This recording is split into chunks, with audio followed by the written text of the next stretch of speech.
या बातमीचे प्रायोजक आहे हॉटेल हैदराबादी लज्जत। आमचा पत्ता कल्याणी टॉवर समोर सोलापूर। भारतीय प्रजासत्ताक दिनाचं औचित्य साधून ताज सोशल ग्रुप आणि सच्चे फ्रेंड सर्कल यांच्या वतीनं लष्कर भागातील इमामबाडा परिसरात सोमवारी 26 जानेवारी रोजी मोठ्या उत्साहात ध्वजारोहण सोहळा पार पडला। सोलापूर शहरात भारतीय प्रजासत्ताक दिनाचं औचित्य साधून ताज सोशल ग्रुप आणि सच्चे फ्रेंड सर्कल यांच्या वतीनं लष्कर भागातील इमामबाडा परिसरात सोमवारी 26 जानेवारी रोजी मोठ्या उत्साहात ध्वजारोहण सोहळा पार पडला। परिसरात देशभक्तीचं वातावरण असून नागरिकांचा उत्स्फूर्त प्रतिसाद पाहायला मिळाला।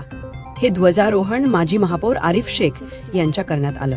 यावेळी सेवानिवृत्त सनदी अधिकारी सूरज औसेकर, सेवानिवृत्त पोलीस अधिकारी बजरंग बाडीवारे यांच्यासह सत्तार शेख, इक्बाल उस्ताद, सलीम उस्ताद, रफिक उस्ताद, शकील मौलवी, तौसिफ शेख, लुकमान सिद्दीकी, मनोज पंगुडवाले, विशाल धजाल आदी मान्यवरांची प्रमुख उपस्थिती होती। राष्ट्रगीत गायनानंतर 21 वंदे मातरम आणि 21 भारत माता की जयच्या घोषणांनी संपूर्ण परिसर दुमदुमून गेला। देशाच्या एकतेचा, बंधुभावाचा आणि लोकशाही मूल्यांचा संदेश देणारा हा सोहळा सर्वांसाठी प्रेरणादायी ठरला। स्वादिष्ट जेवण मिळण्याचे एकमेव ठिकाण म्हणजे हॉटेल बडेपीर।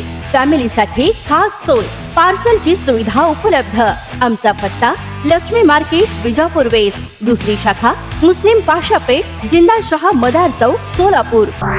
ताज्या घडामोडीसाठी पाहत रहा लोकराज्य न्यूज मराठी।